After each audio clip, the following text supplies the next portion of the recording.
Ever wish you could split your Walmart purchases into easier payments right at the checkout? Now you can with Klarna. First, before you head to Walmart, download and open the Klarna app on your smartphone and ensure your account is set up with your preferred payment method.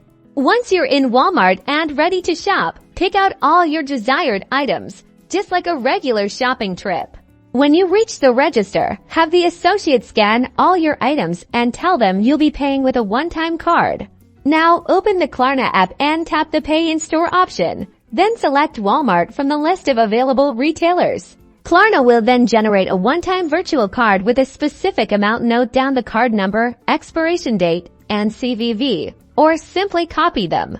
When the associate asks for payment, provide them with the virtual card details you just received from the Klarna app, treating it like a standard credit card.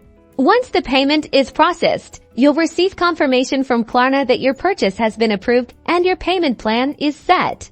And that's it. You've successfully paid with Klarna and Walmart, splitting your purchase into manageable installments. Happy shopping!